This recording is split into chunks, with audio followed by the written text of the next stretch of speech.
29장 12절부터 40절까지의 말씀을 살펴보도록 하겠습니다. 민수기 29장 12절부터입니다. 오늘 아침에는 12절부터 16절까지 우리 한 절씩 교독하도록 하겠습니다. 12절에서 16절입니다. 일곱째 달 보름날에도 거룩한 모임을 열고 생업을 돕는 일은 아무것도 하지 말아라. 이래 동안 주 앞에서 절기를 지켜라.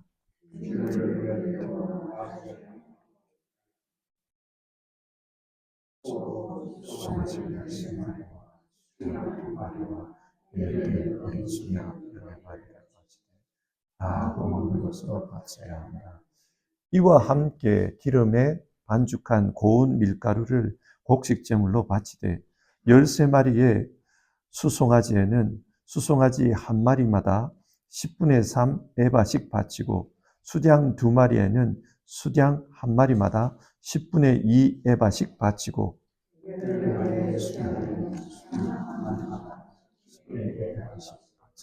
같이 읽겠습니다. 또 수렴소 한 마리를 속죄제물로 바쳐라. 이것은 날마다 바치는 번제와 거기에 딸린 곡식제물과 부어드리는 제물 외에 따로 바치는 것이다. 아멘. 하나님께서 이스라엘 사람들과 언약을 맺었습니다. 하나님께서 이스라엘 사람들과 맺은 언약, 이 언약에 대해서 기록해 놓은 것이 구약 성경입니다. 하나님께서 이스라엘 사람들과 언약을 맺은 이유는 하나님 자신을 이스라엘 사람들을 통해 계시하기 위해서입니다. 이스라엘은 하나님을 드러내는 통로가 된 것입니다. 그래서 사람들은 그 이스라엘을 보면서 하나님이 어떤 분인지를 알 수 있게 되었습니다. 그리고 하나님께서는 그 이스라엘 사람들에게 땅을 주셨습니다. 약속의 땅입니다. 하나님께서 이스라엘 사람들에게 약속의 땅을 주신 이유는 그 땅에 들어가서 하나님을 믿는 믿음으로 온전히 살라는 것입니다. 그곳에서 믿음으로 살아가는 가운데 세계 모든 민족들에게 하나님이 어떤 분인지를 증거하라는 겁니다. 하나님께서 이렇게 하신 이유는 우리를 구원하시기 위해서입니다. 구원하시기 위해 자신을 계시해 주시고 또 자신을 믿는 것이 어떤 것인지를 가르친 것입니다. 민수기를 보면 이제 이스라엘 사람들이 약속의 땅에 들어갈 때가 가까웠습니다. 그래서 민수기 26장은 그 약속의 땅을 분배받을 사람들의 수를 조사하는 내용이 기록되어 있습니다. 그리고 27장에는 그 약속의 땅을 분배해 줄 새로운 지도자를 세우는 내용이 기록되어 있습니다. 그리고 29장과 30장을 보면 약속의 땅에 들어가서 그 땅에서 살아가면서 이스라엘이 어떤 일을 해야 하는지 그것에 대해 말을 하고 있습니다. 약속의 땅에 들어가면 어떤 일을 하라고 합니까? 하나님을 예배하는 것입니다. 이스라엘 사람들은 하나님을 예배하는 가운데 자신들의 믿음을 하나님께 표현하고 또 하나님으로부터 오는 은총을 통해서 믿음이 커가는 과정을 거치게 될 겁니다. 이를 위해서 하나님은 매일 드려야 하는 예배, 안식일마다 드리는 예배, 매월 초하루에 드리는 예배, 매년마다 정기적으로 드려야 하는 절기 예배에 대해서 가르쳐주고 있습니다. 오늘 우리가 읽은 본문은 이 예배 중에 초막절에 대한 말씀입니다. 이 말씀을 살펴보면서 먼저는 우리가 하나님을 예배하기 위해서 부름받은 사람들이라는 것을 기억했으면 좋겠습니다. 그리고 성경을 통해서 왜 우리가 예배해야 하는지 또 어떻게 예배해야 하는지 그것을 생각해 봤으면 합니다. 하나님께서 이를 통해 우리에게 주시는 은혜가 있을 줄 믿습니다. 성경 말씀을 같이 보겠습니다. 먼저 12절입니다. 일곱째 달 보름날에도 거룩한 모임을 열고 생업을 돕는 일은 아무것도 하지 말아라. 이스라엘 달력으로 7월 15일에 초막절을 지키라는 말씀입니다. 이 절기를 초막절이라고 부르는 이유는 7일 동안 초막에서 생활하며 출애굽 때에 이스라엘 조상들이 광야에서 어떻게 살았는지를 간접적으로 경험하는 것입니다. 그를 통해서 하나님께서 광야에서 부어주신 그 은혜를 기억하라는 겁니다. 지금도 이스라엘 사람들은 이 초막절을 지키고 있습니다. 집 바깥에 초막을 만들고 그곳에서 생활하면서 이 절기를 지킵니다. 어떤 분들은 초막을 만들고 야외에서 생활한다 그러면 오늘날의 캠핑처럼 생각할지 모르겠습니다. 그런데 이스라엘 사람들이 지켜야 하는 이 초막절은 캠핑과는 완전히 거리가 멉니다. 초막이라고 번역되어서 그렇지 아주 작은 이런 나뭇가지로 기둥을 세우고요. 그리고 그 위에다가 그 위에다가 지붕을 만드는데 그 지붕이 대추 야자 그 잎사귀 같은 걸로 그렇게 덮어놓은 겁니다.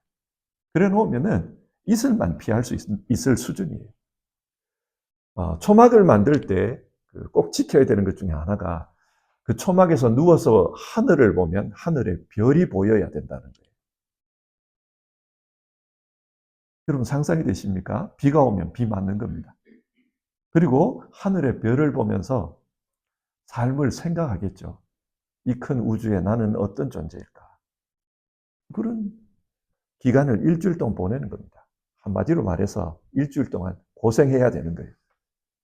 하나님께서 이렇게 하라는 이유는 너희가 40년 동안 이런 데서 살았다. 그런데도 너희는 지금 여기에 있지 않느냐. 하나님이 인도하셨다는 겁니다. 그 하나님의 인도하심을 다시 한번 기억해보라. 그리고 지금 누리고 있는 이 좋은 집, 이 좋은 환경, 그걸 하나님 앞에서 감사하자는 겁니다. 그게 초막절의 한 의도입니다. 사람은 환경에 참 잘 적응하는 것 같아요. 여러분 한국 가시면은 처음에 시차 때문에 힘드시죠. 근데 며칠만 지나면 금방 적응을 합니다. 시골에 살던 사람들도 처음에 도시에 오면 힘들어요. 그런데 얼마 있지 않아서 적응합니다. 이렇게 적응을 잘하다 보니까 사람들에게 나타나는 문제가 있어요. 이게 뭐냐면은 내가 지금 누리고 있는 이 일상의 삶을 아주 당연한 것으로 여겨요. 처음부터 원래 이랬던 것처럼 생각을 합니다. 우리가 건강하게 사는 것, 그걸 당연하게 생각합니다. 우리가 배부르게 먹고 사는 것, 따뜻하게 입는 옷, 내가 근심 없이 살아갈 수 있는 집, 이런 걸 당연하게 생각합니다. 하지만 1년에 한 번쯤 물도 구하기 어렵고 집도 허술하고 일상의 생활이 굉장히 불편한 그런 초막에서 살다 보면은 자신의 삶을 다시 한번 돌아보게 됩니다. 내가 지금 어떻게 살고 있는지, 하나님이 나를 어떻게 품고 계시는지 그걸 다시 한번 생각해 볼 수 있습니다.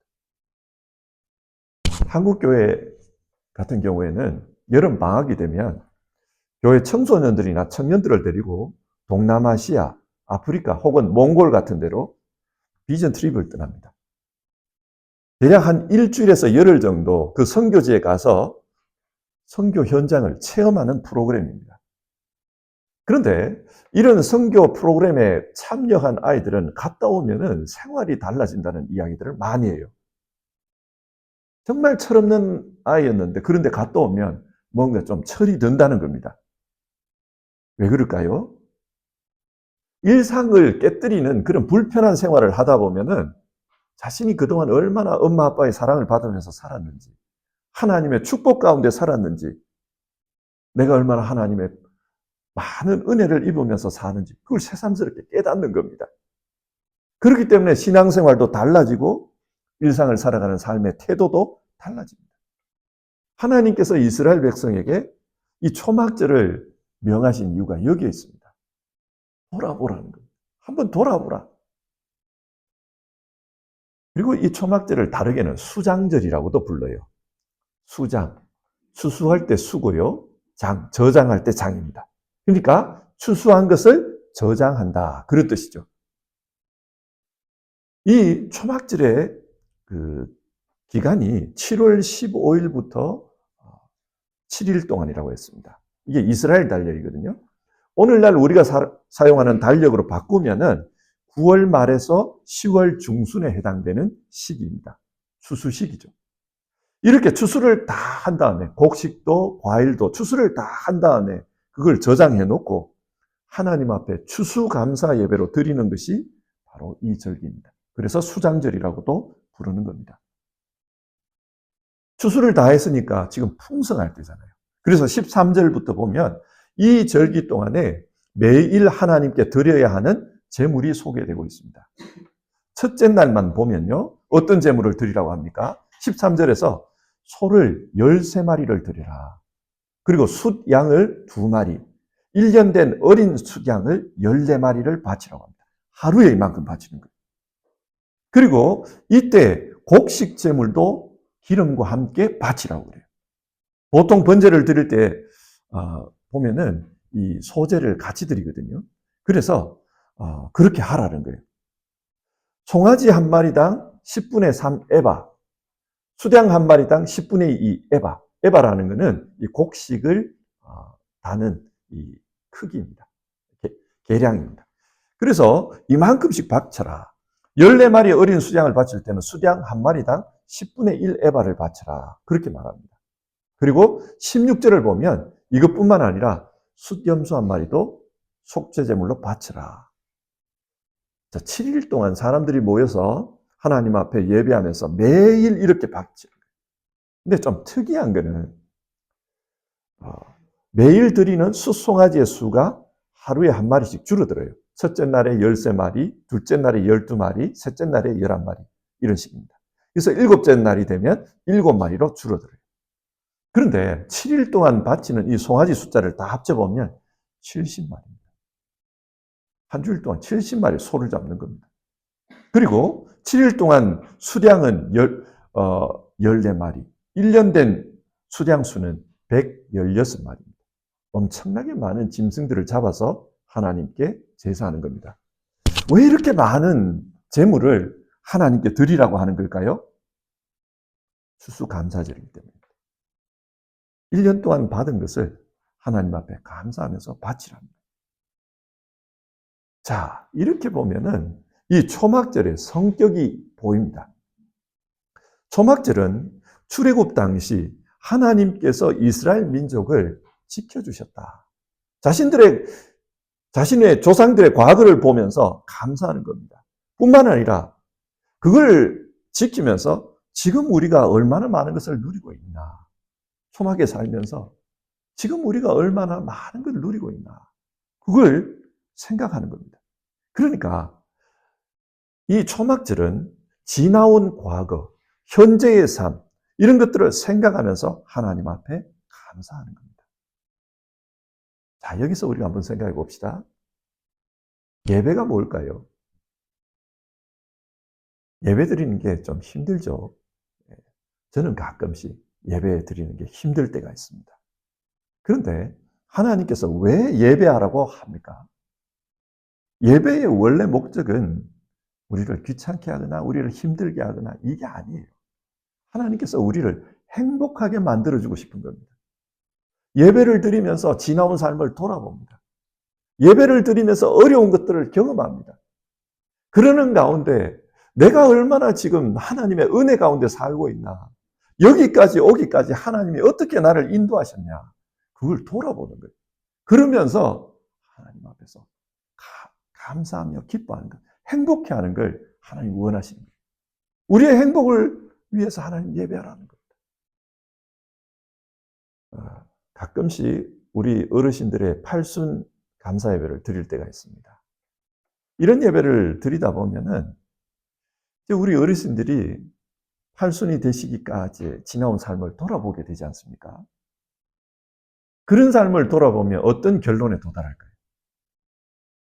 하루하루를 살다 보면 내 인생이 지루할 때도 있고 내 인생이 너무 짧고 허무하다 싶을 때가 있어요. 그러나 이 80년의 인생을 돌아보다 보면은 그동안에 하나님 나를 이렇게 인도해 주셨구나. 한국에서 독일로, 독일에서 여기로 이렇게 인도해 주셨구나. 하나님이 나를 도와주셨구나. 하나님께서 내 인생의 역사를 만들어 주셨구나.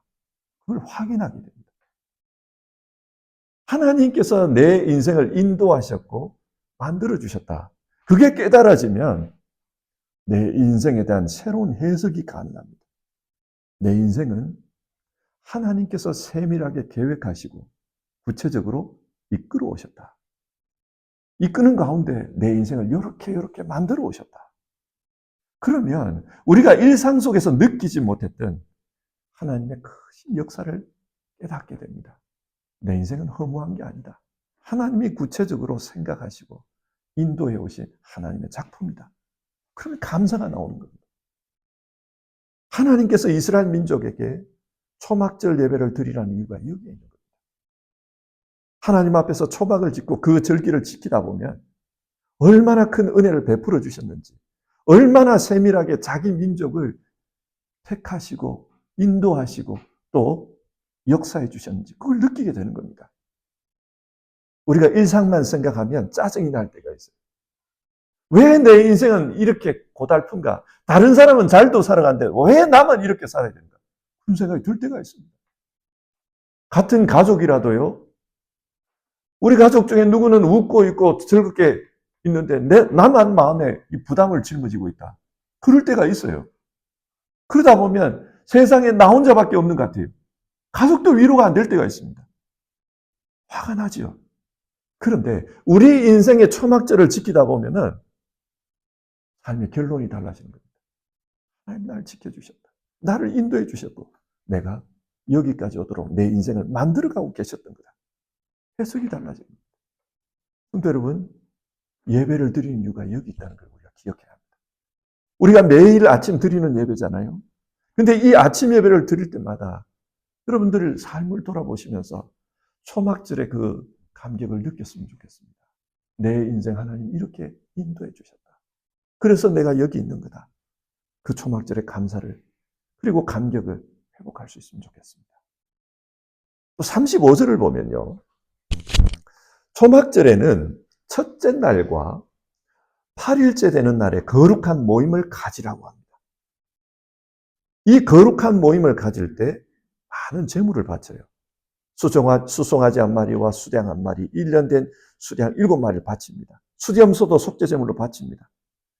그런데 여기서도 우리가 주목해서 볼 것은 이 거룩한 모임을 가질 때는 아무 일도 하지 말라고 말씀합니다. 첫째 날도 여덟의 날도 아무 일도 하지 말라. 아무 일도 하지 않고 뭘 합니까? 쉬면서 하나님 앞에 제사하는 거예요. 자, 여기서 우리 한번 생각해 봅시다. 예배가 뭔 것 같습니까? 예배는 일상의 삶을 스톱하는 겁니다. 쉬라. 왜 쉬라고 할까요? 온전히 하나님께 집중하라는 거예요. 한국 드라마를 보다 보면은 요즘 한국이 참 이게 경쟁이 너무 심해가지고 살아가기가 어렵잖아요. 그래서 회사 생활 이런 관련된 드라마를 보다 보면 회사원들이 그 회사 옥상에서 이렇게 밑에 내려다보는 이 장면들이 많이 나와요. 사람들이 왜 회사에서 막 일하다가 옥상에 올라갈까요? 스트레스가 있어서 그렇겠죠. 그런데 올라가서 내 하던 일을 멈추고 올라가서 사람들이 살아가는 그걸 내려다보면 생각이 좀 달라집니다. 내가 회사 그 사무실 안에서 높은 사람한테 잔소리 듣고 시키는 거 해야 되고 하던 일은 마음대로 안 되고 이러다 보면 참 힘들잖아요. 그런데 위에 와서 이렇게 내려다보면 그 강변에 한강변에 차들이 왔다 갔다 하는 이런 게 보이고 사람들이 오가는 게 보이고 하는 게 그렇지 이런 생각이 들 거 아니에요. 그러다 보면 인생에 대해서 좀 더 크게 보는 겁니다. 크게 보다 보면은 생각이 정리가 돼요. 한국 분들이 주말이 되면 등산을 많이 하신다 그래요. 그 왜 등산을 하겠습니까? 많은 분들이 산에 올라가면 인생이 뭔지 이런 생각을 한다는 거예요. 아니 좋은 데 올라가서 야호하고 내려오면 되는데 그 왜 거기서 인생이 뭔지 이런 생각을 할까요? 이상하게도 높은 곳에서 아래를 내려다보면 그런 생각이 듭니다.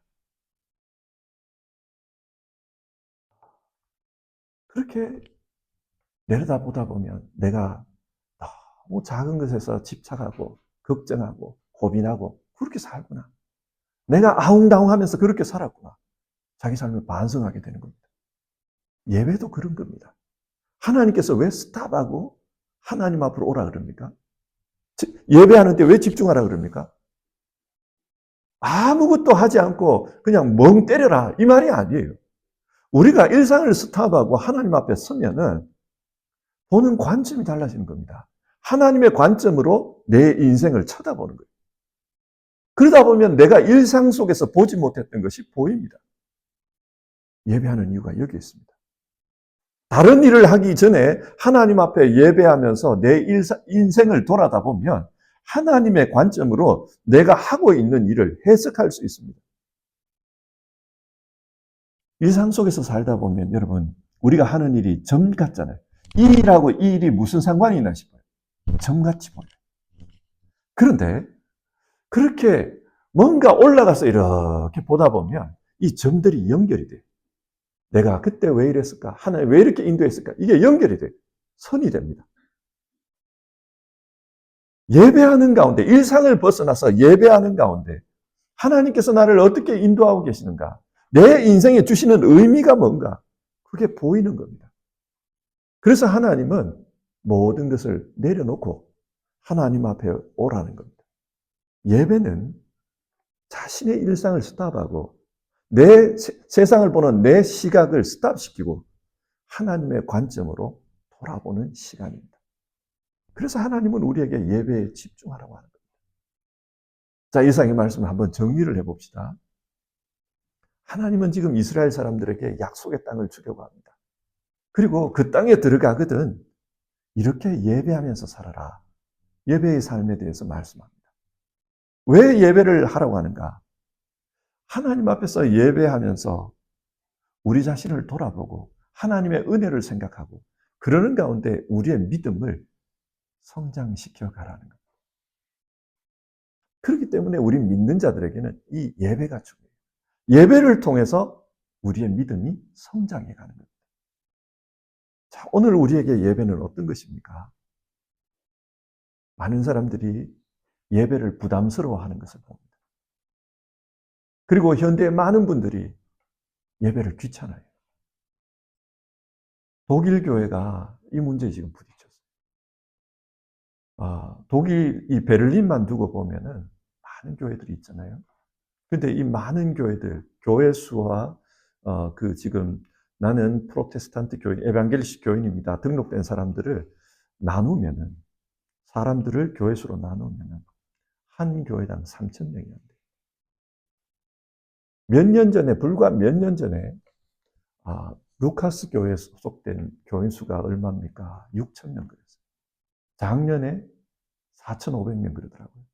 올해 또 달라지는 것 같아요. 지금 베를린에 평균을 내면 3,000명이 안 돼요. 그런데 이 베를린 백화대에서 결정한 게 뭐냐면 3,000명이 안 되는 교회는 푸지온하라고 결정합니다. 작은 교회들 푸지온. 이렇게 돼버렸어요. 예배 안 옵니다. 부담스러워합니다. 왜 이렇게 됐을까요? 우리 한국 사람들도 그래요. 갈수록 예배를 떠납니다. 우리는 예배를 드리면서 이 예배를 왜 드리는지를 알았으면 좋겠습니다. 이 예배하는 가운데 내 삶을 돌아보고 내 삶의 의미를 찾고 하나님이 나를 어떻게 돌보고 있는지 그걸 볼 수 있었으면 좋겠습니다. 그리고 하나님께서 초막절을 지키라고 하시는 이유는 모든 것을 멈추고 하나님의 관점에서 높은 곳에서 내가 살고 있는 아래를 쳐다보라는 겁니다. 하나님의 관점에서 내 인생을 쳐다보면은 평소에 보이지 않던 것들이 보입니다. 평소에는 내가 왜 이걸 하는지 모르겠다. 점처럼 느껴졌던 것들이 하나님의 관점에서 선으로 이어지고 그게 하나의 모양으로 드러난다는 거예요. 그러다 보면 내 인생이 어디로 가고 있고 뭘 하고 있고 하나님이 이렇게 인도하고 있다는 게 느껴지는 겁니다. 하나님 그걸 원하십니다. 그래서 예배하라는 겁니다. 그러면 이 예배를 어떻게 드려야 합니까? 이스라엘에는 여러 종류의 예배들이 있어요. 특별히 7월 달에 그래요. 이 7월 1일에는 신년 예배를 드리고 7월 10일에는 대속제일 예배를 드리고 7월 15일에는 초막절 예배를 드리라고 합니다. 신년 예배를 드릴 때는 아마 한 해에 대한 새로운 소망을 가지고 소망하면서 예배하겠죠. 대속죄일에는 자기 죄를 회개하면서 아픈 마음으로 예배할 겁니다. 초막절 예배를 드릴 때는 주님의 은혜를 생각하면서 감사하고 기쁨으로 예배할 겁니다. 예배를 드리는 우리의 태도는 다양한 겁니다. 하나님은 우리의 다양한 감정들이 예배로 드려지기를 원합니다. 그런데 여기서 우리 한국교회에 문제가 나와요. 한국 사람들은 예배할 때 언제나 엄숙해야 되고 언제나 경건해야 된다고 생각합니다. 저도 그랬던 것 같아요. 저도 그런 것 같아요. 가끔씩 한국 교회에 그 외국 손님들이 오는 경우가 있거든요. 뭐 예를 들어서 한국 총회가 외국의 교단 대표자를 초대하는 경우가 있지 않습니까? 그러면 이분들에게 한국 교회의 예배를 보여줍니다. 아침 예배, 새벽 예배도 보여주고 수요일도 보여주고 이렇게 보여주거든요. 그러다 보면 이분들이 놀란다 그래요. 와, 어떻게 이렇게 아침에 이렇게 많이 모이냐. 놀란다 그래요. 그리고 나서 또 다른 평가가 나와요. 근데 한국 교회 예배는 하나같이 다 장례식 같다. 그게 주일 예배 한국 교회 남자들은 다 양복 입고 넥타이 메고 가야 돼요. 여자분들 양장 입고 그렇게 가야 돼요. 가서 뭐 합니까? 가만히 앉아 있습니다. 예배 중에 소리 내면 다 쳐다봅니다. 이렇게 돼버립니다. 그러니까 이분들이 볼 때는 예배가 장례식 같아요. 왜 아침에도 저녁에도 언제나 예배는 장례식이어야 되냐? 이걸 묻는다 그래요. 무슨 말입니까? 예배에 기쁨이 없다는 거예요. 찬양하면서 박수 쳐버리면 이게 큰 문제가 생긴 것처럼 생각합니다. 찬양하면서 춤출 수 있잖아요. 다윗도 춤췄다는데 그게 무슨 문제입니까? 근데 박수 치는 것도 문제라고 생각합니다. 늘 엄숙해야 되고 늘 고개 숙이고 이렇게 있어야 되고 눈 감으면 잔다고 오해하니까 눈은 뜨고 있어야 되고 뭐 이렇게 돼버린 거예요. 성도 여러분, 우리의 예배를 한번 돌아봅시다. 우리는 하나님 앞에 어떻게 예배합니까? 하나님은 우리 예배를 통해 우리에게 의미를 주시고 우리의 행복함을 회복하기를 원하시는데 우리는 어떻게 예배하는가? 예배하면서 꾸중 듣는 사람처럼 있느냐? 아니면 정말 행복함을 느끼면서 예배하냐? 우리 그걸 좀 돌아볼 필요가 있어요. 예배는 하나님께서 우리를 행복하게 하기 위한 큰 도구로 주신 겁니다. 그래서 우리는 이 예배하는 가운데 하나님의 역사를 기억하고 또 하나님이 지금도 나를 붙들고 있구나. 나를 인도하고 계시구나. 그것에 감격하면서 감사를 올려드리는 그런 예배가 되어야 합니다. 말씀을 맺겠습니다. 우리 예배가 하나님과의 정말 감정적인 교류가 일어나고 생각의 교류가 일어나고 내가 쳐다보는 이 세상을 바라보는 관점의 교류가 일어나는 그런 예배가 되어서 정말 하나님께 기쁨이 되었으면 좋겠습니다. 우리 301장 같이 찬송하도록 하겠습니다.